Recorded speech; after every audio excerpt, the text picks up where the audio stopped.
What's up, guys? Welcome back to our show. This is Toy Friendly Unboxed, where we feature the hottest toys in the market today.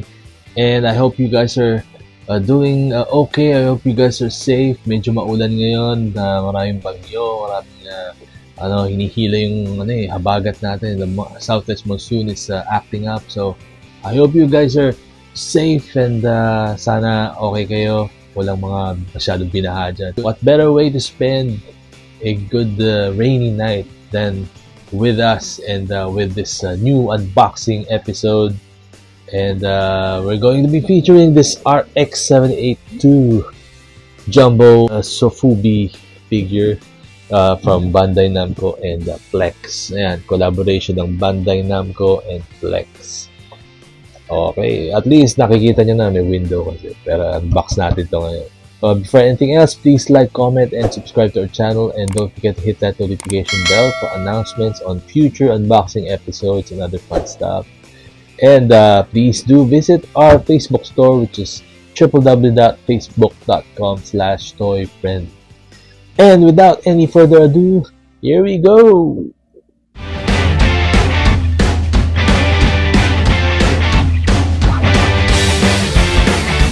Eto na guys, here we go. Ito yung Jumbo Soft Vinyl figure ng RX-78-2 Gundam. And this is a collaboration between Bandai Namco and Plex. So ito yung mga logo nila, Bandai Namco and Plex. And ayan, ito yung sticker nila ng Authenticity. And 2023 edition to. So Jumbo Soft Vinyl figure. And dating ganda yung case nila. Kita-kita na yung itsura ni Gundam, si RX-78-2. Ito yung side na may photo ni RX-78-2. And of course, ito sa likod, various photos and poses pwede mo magawa. May mga articulation din siya, accessories, and yun, credits. Other side, yun, 23 cm height. So considered as jumbo na rin siya for an SD figure. SD means super deformed. So ang gagawin natin, syempre, buksan na natin. Ito yung ating trusty cutter. Let's go. Ito na. Pakita natin yung loob. And ito na, buksan natin siya. Yun. Hilahin natin. Okay. Yes. Ito, medyo kabigatan din, ha? Ito siya, RX-78. So, isa-isayin natin tanggalin ang mga parts. Yun, at isa-isayin natin pakita sa inyo. Wow! Super accurate naman talaga yung niya, forma niya. And solid. Ayan ang articulation. Solid, oh. Yan. Magalaw naman yung mga hips and dito sa kanyang shoulders. Yung head, gumagalaw din. Ganda ng colors. Yung legs, hindi gumagalaw. So, solid lang siya na ganyan. So, ang parts niya ay, of course, yung gun.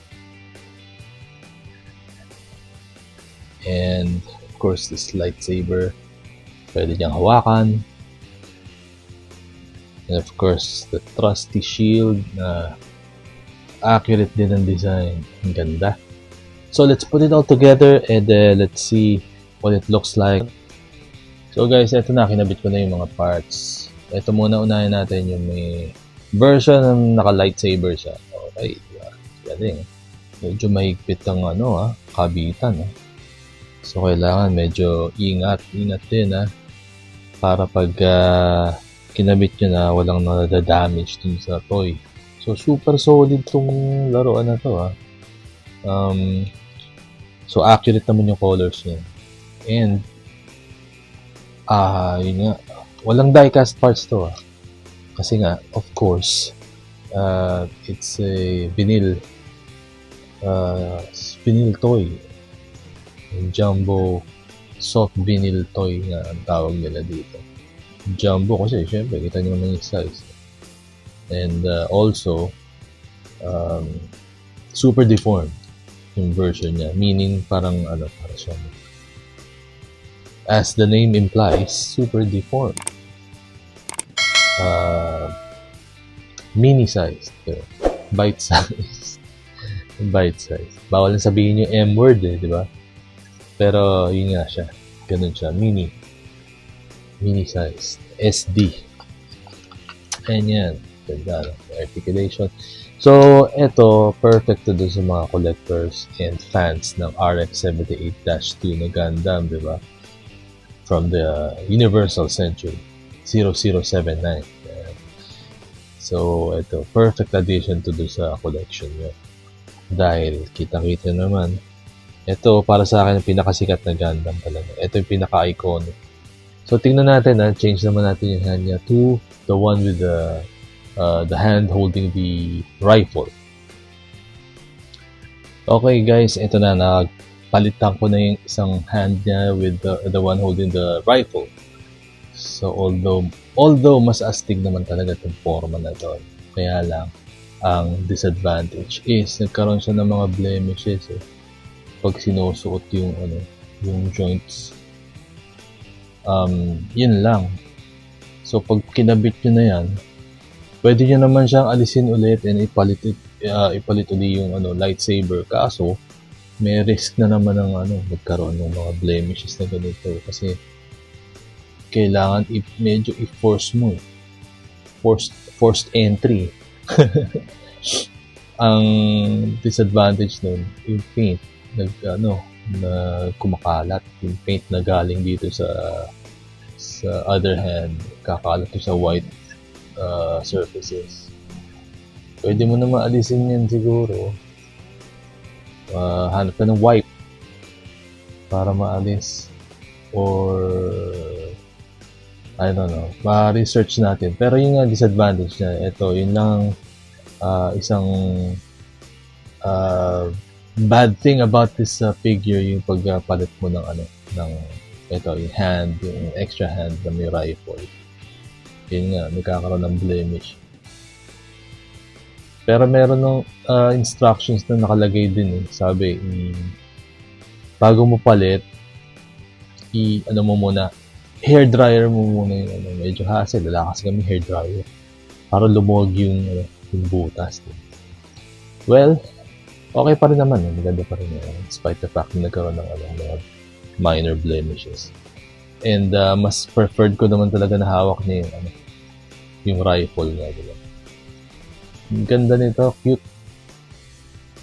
na and solid talaga, pati sa likod. Kompleto na may accessories and yung details niya as RX-78-2 Gundam should be. Ganito naman talaga itsura nun.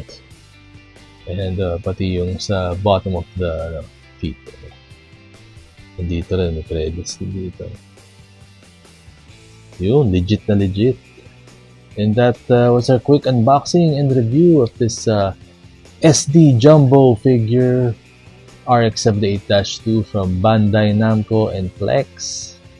And kung gusto nyo pang magkaroon nito, please to visit our store and we'll hook you up with a piece. Ang ganda to for the Gundam collectors out there. Ang ganda ng pang display na RX-78 na SD figure. And that's it. Cue for montage.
have it, guys. That was our quick unboxing and review of this RX-78-2 Gundam Jumbo Super Soft Vinyl from Bandai Namco and Plex, collaboration between the two companies. So this is awesome, perfect for your Gundam collection and display.